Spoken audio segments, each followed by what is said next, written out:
Hello guys, आप सभी का वेलकम है मेरे इस यूट्यूब चैनल पर। तो आज की इस वीडियो में हम लोग पढ़ेंगे क्लास 6 एनसीईआरटी का चैप्टर 8। तो चलिए पढ़ते हैं चैप्टर 8 क्या दिया है इसमें। तो चैप्टर 8 जो है वो है India climate India climate vegetation and wildlife. तो इसके बारे में पढ़ेंगे, है ना। You read in newspaper daily and watch on TV और hear others talking about weather. You must know that weather is about day to day changes in the atmosphere. It includes changes in temperature, rainfall, and sunshine, etc. For example, as such, it may be hot or cold, sunny or cloudy, windy or calm. You must have noticed that when it is hot continuously for several days, you don't need any warm clothing. You also like to eat or drink cold things. In contrast, there are other days together you feel cold without woolen clothes when it is very windy and chilly. You would like to have something hot to eat. मतलब ये कहा जा रहा है कि आपने newspaper में कई बार पढ़ा होगा वेदर के बारे में। हर दिन जो वेदर है वो चेंज होता रहता है, ठीक है। एटमॉस्फेयर में कुछ कुछ बदलाव आते जाते हैं, ठीक है। अब वो चेंजेस क्या क्या होते हैं कि उसके टेम्परेचर में बदलाव हो गया, ठीक है, रेनफॉल होगा कि आज सनशाइन होगा, ये सारा चीज़, ठीक है। कभी कभी ऐसा लगता है कि किसी दिन बहुत ठंडी, किसी समय कुछ महीने आपको बहुत ठंडा लगेगा, तो कुछ महीने ज़्यादा पानी गिरेगा, कुछ महीने ज़्यादा आपको गर्मी लगेगा। तो उस हिसाब से आप अपना रहन सहन है वो भी चेंज कर लेते हैं। क्या आपको खाना है, क्या आप कपड़ा पहनना है, किस तरह का, ये सारा चीज़, तो ये सारा आता है वेदर में आता है ना। Broadly the major season recognized in India. तो इंडिया में जो मेजर सीजन है वो क्या क्या है। Cold weather season, cold weather season तो पहला सीजन है। चार सीजन होते हैं। तो पहला है कोल्ड वेदर सीजन जिसे हम विंटर कहते हैं, वो कब से कब आता है, दिसंबर से फरवरी तक। फिर आता है हॉट वेदर सीजन जिसे हम समर कहते हैं, ये कब से कब आता है, मार्च से मई तक। फिर आता है रेनी सीजन जो कि जून से सितंबर तक आता है, जो कि है साउथ वेस्ट मानसून सीजन भी कहते हैं। फिर है सीजन ऑफ रिट्रीटिंग मानसून जिसे हम ऑटम भी कहते हैं, जो कि अक्टूबर से नवंबर तक आता है, ठीक है।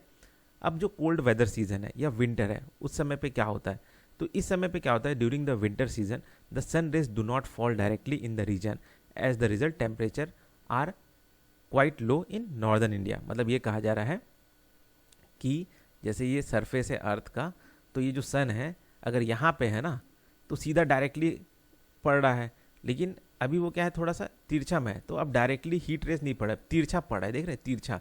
तो डायरेक्ट पड़ने पे गर्मी होता है, तिरछा पड़ने पे धूप कम पड़ता है और ठंड रहता है। तो वही चीज़ कहा जा रहा है कि sun rays do not fall directly. अगर फॉल डायरेक्टली होता, ऐसा सीधा पड़ता, तो क्या होता, hot weather season, summer season होता, ठीक है। और ये तिरछा पड़ रहा है तो ये कोल्ड वेदर सीजन और विंटर पड़ रहा है ना। हॉट वेदर सीजन में जो गरम गरम हवाएं चलती है ना, उसे हम क्या कहते हैं, लू कहते हैं, LOO लू। हिंदी में भी उसे लू ही कहते हैं, है ना। साउथ वेस्ट मानसून और रेनी सीजन, तो ये क्या होता है, this season is marked by the onset and advance of monsoon. The wind blows from Arabian Sea and Bay of Bengal toward land, they carry moisture and strike the mountain barrier and rainfall occur. मतलब ये कहा जा रहा है कि ये जो south west monsoon है या रेनी सीजन है, ये क्या होता है, ये मानसून का शुरुआत है, मानसून का समय है, ठीक है। इसमें क्या होता है कि अरेबियन सी और बे ऑफ बंगाल से जो है हवाएं आती है और अपने साथ में मॉइस्चर लेके आती है, नमी लेके आती है। और ये जो सारी नमी है, ये क्या होता है, जैसे ही पहाड़ों से टकराते हैं, है ना, ये जो नमी वाले हवाएं हैं, जैसे ही पहाड़ों से टकराते हैं तो जो नमी है वो क्या बोलते हैं, पानी में बन जाता है ना। जो भी मॉइस्चर हवा में रहता है वो पूरा का पूरा पानी में बदल जाता है, और वही पानी जो है एक तरह से बारिश करता है ना। तो इसी से रेनफॉल होता है। तो वो जो सीज़न होता है इसे हम कहते हैं रेनी सीजन, ठीक है। सीजन ऑफ रिट्रीटिंग मानसून, देखिए ये सारा चीज़ अगर आपको डिटेल में और पढ़ना है तो इसके लिए मैंने सेपरेट और लेक्चर बना दिया है। लेकिन अगर आप एनसीईआरटी में ही अगर आप बोलोगे करूँगा समझूंगा, तो आप नेक्स्ट जो 7 है, 8th है, 9th 10th में ऐसा जाते जाएंगे तो ये सारा चीज़ और डिटेल में आता जाएगा, है ना। अब जानते हैं रिट्रीटिंग मानसून या जिसे हम ऑटम भी कहते हैं। तो इसमें क्या होता है, winds move back from main land to the Bay of Bengal. मतलब जो हवाएं जो कि Bay of Bengal Arabian Sea से होके इंडिया में आया था, तो वो हवाएं जो है वापस जो है बे ऑफ बंगाल में जाने लगते हैं। तो ये जब जाने लगते हैं ना, तो क्या होता है कि बे कहाँ से, बे ऑफ बंगाल से पानी उठा के ये क्या करते हैं, उठा के साउथ के पार्ट में जैसे कि तमिलनाडु, आंध्र प्रदेश में पानी गिराते हुए वापस जाते हैं। तो ये जो वापस जाते हुए हवाएं हैं जो बे ऑफ बंगाल से पानी उठा के तमिलनाडु और आंध्र प्रदेश में बारिश करा के गए, ठीक है, इसी को हम रिट्रीटिंग मानसून कहते हैं। ठीक, however the climate is about average weather condition which have been measured over many years। ठीक है, the climate of India has broadly been described as monsoon type monsoon. तो यहाँ पे ये कह रहा है कि ये, अगर मैं आपको यहाँ पे सिंपल वर्ड में बताऊँ तो ये वेदर और क्लाइमेट में अंतर क्या होता है। वेदर जैसे कि प्रेजेंट डे का, जैसे कि आज का वेदर कैसे है, अच्छा आज गर्मी है, आज सनी डे है, ठीक है, आज क्लाउडी डे है, आज रेनी डे है, मतलब थोड़ा सा बारिश ही गिर रहा है ना, तो ये हम आज का वेदर प्रेडिक्ट करते हैं, है ना। लेकिन अगर मैं बोलूँ क्लाइमेट का, तो इसका मतलब ये होता है कि किसी रीजन का, है ना, कई सालों से वहाँ का जो औसतन जो क्लाइमेट है वो कैसा है वो पूछ रहा है ना। अगर मैं पूछूं कि जैसे नॉर्थ पोल है ना, वहाँ का क्लाइमेट कैसा है, ठीक है, तो वहाँ का क्लाइमेट जो है वो ये नहीं बताएगा कि आज का दिन वहाँ क्या चल रहा है। या फिर जैसे मैं अगर आज इंडिया में बोलूँ, इंडिया का अभी क्लाइमेट कैसा है, ठीक है, तो इंडिया का क्लाइमेट क्या है, हॉट क्लाइमेट है, ठीक है, ट्रॉपिकल क्लाइमेट है, ठीक है, तो इस तरह का क्लाइमेट है, मतलब वहाँ ज़्यादातर गर्मी रहता है, ऐसा है ना। लेकिन मैं बोलूँ कि अभी वेदर कैसा है आज का, तो इसका मतलब ये होता है किसी पर्टिकुलर लोकेशन का वेदर मैं पूछ रहा हूँ, और आज ही के दिन का मैं लोकेशन का पूछ रहा हूँ, है ना। मतलब आज ही के दिन का मैं वेदर पूछ रहा हूँ कि भाई जैसे आज धूप है, तो ज़रूरी नहीं कि धूप जो है उसको आप क्लाइमेट बोलो, नहीं, आज के दिन धूप है, आज का वेदर क्या है, धूप वाला है ना। लेकिन कल को रेनी, मतलब किसी समय ये क्या बोलते हैं, रेनी सीजन भी होता है, रेनी सीजन नहीं होता, बारिश का मौसम होता है, तो आज बारिश गिर रहा है, तो है ना। तो अब अगर मैं किसी को बोलूँ कि जैसे आज का दिन जो है बारिश हो रहा है, तो इसका मतलब ये नहीं कि हमारा जो क्लाइमेट है वो पूरा रेनी सीजन वाला है, ठीक है। क्लाइमेट मतलब इसको सिंपल वर्ड में अगर मैं बोलना चाहूँ तो ये होता है कि क्लाइमेट जो है ना वो ये बताता है कि वहाँ का एवरेज वेदर कंडीशन पूरे साल भर औसतन किस तरह का वेदर रहता है, हाँ पूरा क्या बोलते हैं, पूरे साल भर या कई सालों से वहाँ का जो वेदर है वो किस तरह का है वो पूछता है क्लाइमेट, है ना। और वेदर जो होता है उसी दिन का पूछता है कि भाई आज का वेदर क्या है, आज का मौसम कैसा है, ठीक, ये चीज़ होता है। अब जैसे देखा जाए तो इंडिया का जो क्लाइमेट है वो कैसा है, ठीक है, तो वो कैसा है, वो है मॉनसून टाइप। ये मॉनसून टाइप का होता है, तो मॉनसून जो वर्ड है वो मौसम से आया है, जो कि अरेबिक वर्ड है। तो मौसम जो है मतलब एक तरह से, अब देखिए क्या, इंडिया का जो लोकेशन है वो ट्रॉपिकल रीजन है, ठीक है, तो जो भी रेन आता है वो मॉनसून विंड से आता है, जो कि पता है मैंने अभी आपको। तो एग्रीकल्चर जो है इंडिया में जो है डिपेंड है किस पे, रेन पे। तो अच्छा मॉनसून आएगा तो अच्छा रेन आएगा, अच्छा रेन आएगा तो अच्छा फसल होगा, ठीक। The climate of a place is affected by its location, altitude, distance from sea and relief. तो ये कहा जा रहा है कि किसी भी प्लेस का जो क्लाइमेट है वो कैसे मतलब अफेक्ट होता है, तो भाई उसका लोकेशन कहाँ पे, उसका हाइट कैसा है मीन सी लेवल से, ठीक है, समुद्र से वो कितना दूरी में है, ठीक है, उसका ऊंचाई कैसा है, ये सारा चीज़ डिपेंड करता है वहाँ के क्लाइमेट को, ठीक है। तो इसलिए देखा जाए तो हम अलग अलग एक्सपीरियंस करते हैं अगर अलग अलग जगह जाएँ तो। जैसे कि जैसलमेर और बीकानेर जो कि डेजर्ट ऑफ राजस्थान है, वहाँ पे बहुत गर्मी होता है, तो वहाँ का क्लाइमेट कैसा है, वेरी हॉट, ठीक है। जम्मू एंड कश्मीर जैसे द्रास, कारगिल जो कि जम्मू है एंड कश्मीर, तो वहाँ पे फ्रीजिंग कोल्ड है, तो वहाँ का क्लाइमेट कैसा है, कोल्ड है, ठीक है। देखिए तो यहाँ पे समझ में आ रहा है आपको, जो डेजर्ट एरिया है वो हॉट है तो वहाँ का क्लाइमेट बता दिया, ये बर्फीला एरिया था तो वहाँ का क्लाइमेट कैसा है, फ्रीजिंग है, ठीक है। अब जरूरी नहीं कि वेदर ऐसी ही हो, है ना। अगर मैं पूछूं कि वहाँ का वेदर कैसा है, वहाँ का वेदर कैसा है, कि इसका मतलब ये है कि आज क्या है, क्या पता वहाँ पे राजस्थान में आज नहीं, मतलब अभी बादल आया हो या बारिश का समय है तो वहाँ पे आज मतलब उस दिन बारिश गिर रहा हो, तब ऐसा नहीं कि उस दिन बारिश गिर रहा है तो वहाँ का क्लाइमेट वो रेनी सीजन वाला हो गया, नहीं, ऐसा नहीं है, ठीक है। तो क्लाइमेट जो है बड़ा जो टाइम है उसको बताता है कि ज़्यादातर समय इस जगह में किस तरह का मौसम रहता है ना। तो जैसे कि यहाँ पे आप देख सकते हैं कि जो जैसलमेर और बीकानेर है वहाँ पे ज़्यादातर जो समय है, ज़्यादातर जो दिन है वो गर्म रहता है ना, इसलिए वहाँ हॉट क्लाइमेट बोलते हैं। और ये फ्रीजिंग कोल्ड क्लाइमेट किसको बोलेंगे, किस जगह में रहता है आपका, जैसे कि द्रास और कारगिल रीजन है जम्मू एंड कश्मीर का। कोस्टल प्लेसेस जैसे कि मुंबई हो गया, कोलकाता हो गया, वहाँ पे मॉडरेट क्लाइमेट होता है। क्यों मॉडरेट क्लाइमेट होता है? क्योंकि वो समुद्र के पास में बसा हुआ है, ठीक है। तो इससे क्या होता है कि वो ना ही ज़्यादा गर्म होता है, ना ही वो जगह ज़्यादा ठंडा होता है, ठीक है। Being on the coast there is a very humid, है ना। अब ये कहा जा रहा है कि जो कोस्टल एरिया होता है वो बहुत ह्यूमिड रहता है। क्यों ह्यूमिड रहता है? मतलब ह्यूमिड का मतलब होता है एकदम चिपचिपा सा रहता है वहाँ का मौसम। गर्मी भी रहेगा, एकदम गर्मी भी नहीं लगेगा, ना एकदम ठंडा, बस चिपचिपा सा, पसीना बस बहता रहता है ना। तो ये किस वजह से होता है? वहाँ पे समुद्र होने की वजह से होता है, और उस जगह पे, है ना, समुद्र होने की वजह से होता है। Mawsynram in Meghalaya receive the world highest rainfall while in the particular year in might not rain at all in Jaisalmer in Rajasthan, ठीक है। तो यहाँ पे बता रहे हैं कि जो मेघालय का जो मौसीराम है, मौसिनराम जो है ना, वहाँ पे सबसे ज़्यादा पानी बरसता है इंडिया का नहीं, वर्ल्ड का हाईएस्ट रेनफॉल होता है मेघालय के मौसिनराम में, ठीक है। बाकी अगर जैसे देखा जाए कि जैसलमेर जो है वहाँ पे गर्मी ही रहता है, ज़्यादा पानी नहीं गिरता वहाँ पे, ये चीज़ कह रहा है, ठीक।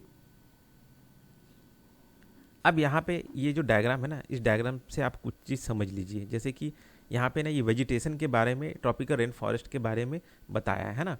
तो यहाँ पे आप देख सकते हैं जो छोटे छोटे 1 से लेके 1.5 मीटर हाइट के जो छोटे छोटे पौधे होते हैं उन्हें हम सर्ब्स कहते हैं, ठीक है। ज़्यादा से ज़्यादा वो 5 मीटर तक हो जाता है।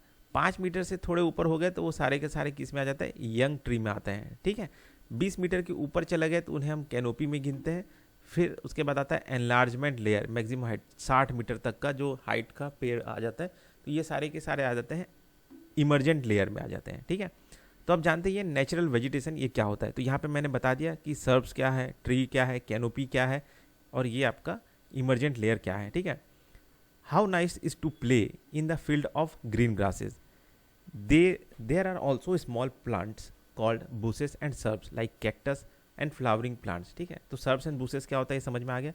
Besides there are many tall trees some with many branches leaves like neem, mango, ठीक है। मतलब ये ऐसे कई सारे पेड़ होते हैं जिनके बहुत सारे शाखाएं होती है, जैसे नीम, मैंगो, है ना। The grasses shrubs and trees, जो घास है, छोटे छोटे पेड़ हैं और छोटे छोटे पौधे हैं और जो बड़े बड़े पेड़ हैं, which grow on their own without interference help of human being. मतलब वो पेड़ पौधे, वो घास, वो, है ना, वो सर्ब्स जो बिना ह्यूमन के मदद से खुद ही उगे रहते हैं, उन्हें हम क्या कहते हैं? नेचुरल वेजिटेशन, ठीक है, नेचुरल वेजिटेशन।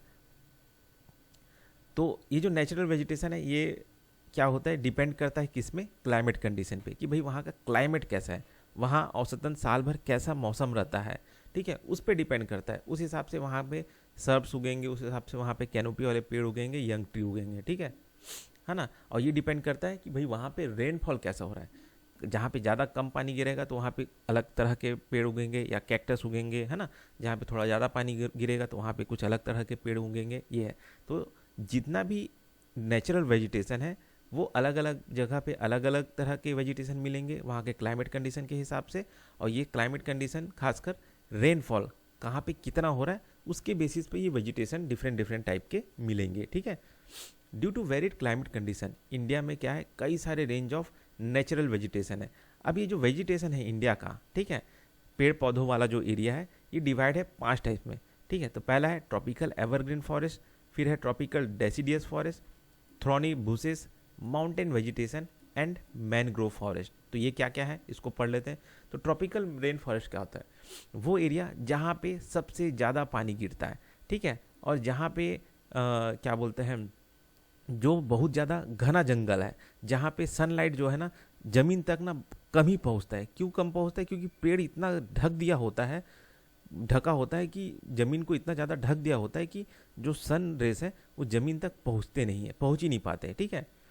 तो कई सारे जो स्पीसीज है ट्रीज़ के जो कि इस डेजर्ट में पाए जाते हैं, उनके नाम जैसे कि कौन कौन से हैं? महोगनी, इबोनी, रोसवुड, ठीक है।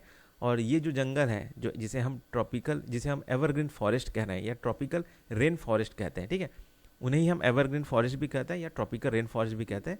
तो ये जो फॉरेस्ट है ये कहाँ कहाँ पे आपको मिलेंगे?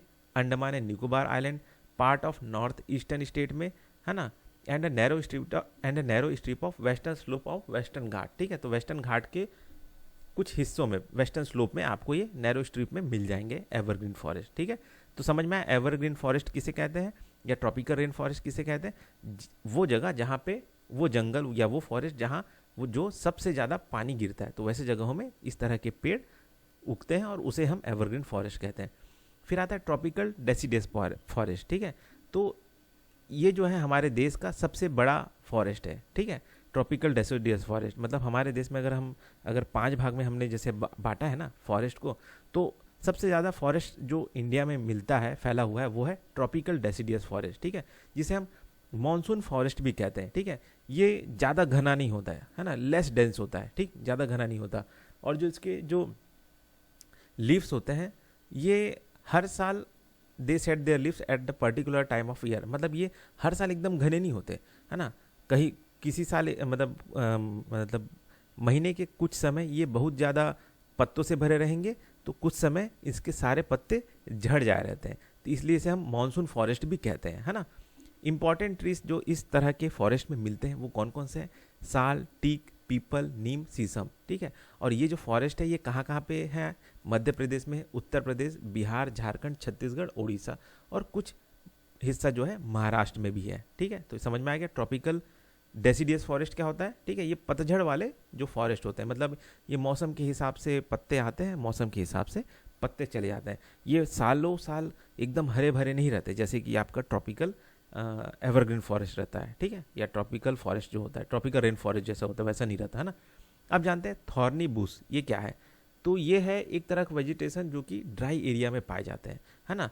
मतलब ये वो वेजिटेशन, ये वो पेड़ पौधे हैं जो कि जो सूखे जो एरिया होते हैं वहाँ पे आपको मिलेंगे, है ना।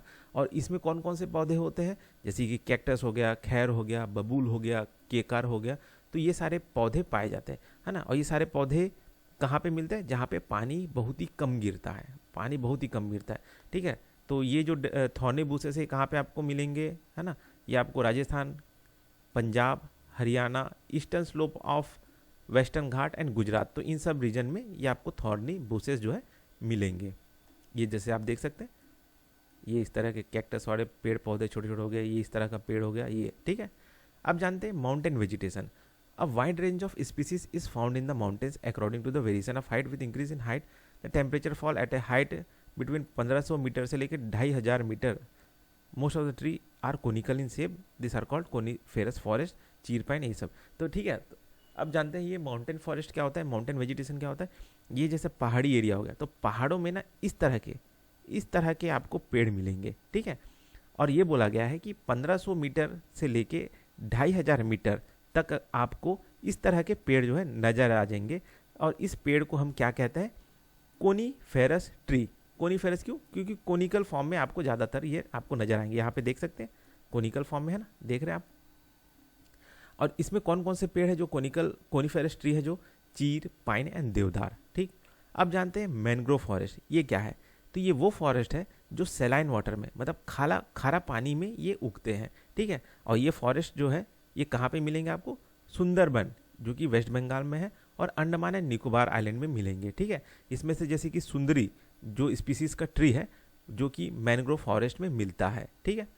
और इसी के नाम से ही ये सुंदरबन जो है ये रखा गया है, ठीक, जो कि वेस्ट बंगाल में है सुंदरबन वो, ठीक है। तो मैनग्रोव फॉरेस्ट भी समझ में आ गया, मतलब ये समुद्र के किनारे में जो वेजिटेशन है, छोटे छोटे झाड़ियों वाला जो वेजिटेशन है उसे ही हम क्या बोलते हैं, मैनग्रोव वेजिटेशन, या क्या बोलते हैं उसको हम मैनग्रोव फॉरेस्ट भी कहते हैं, है ना। अब वो कहाँ पे मिलते हैं समझ में आ गया। और सुंदरबन जो है वो फेमस जगह है, और वहाँ पे जो सुंदरी ट्री मिलते हैं उसी के नाम पे सुंदरबन नाम रखा गया है, ठीक है। अब ये जो जंगल है ये ज़रूरी क्यों है, तो देखिए यहाँ पे सिंपल वर्ड में अगर ये पूरा पैराग्राफ को ना पढूं और सिंपल तरीके से बताऊं, तो जो पेड़ पौधे हैं वो ज़रूरी किस लिए, क्योंकि ये हमें ऑक्सीजन देते हैं, है ना। हमसे जो कार्बन डाइऑक्साइड है वो ले रहे हैं, तो इससे हम ब्रीथ कर पा रहे हैं, ठीक है। साथ ही साथ ये क्या बोलते हैं, ज़मीन को बाइंड करके रखते हैं, है ना, मतलब मिट्टी को पकड़ के रखते हैं, उसके जो जड़ है ना मिट्टी को पकड़ के रखते हैं।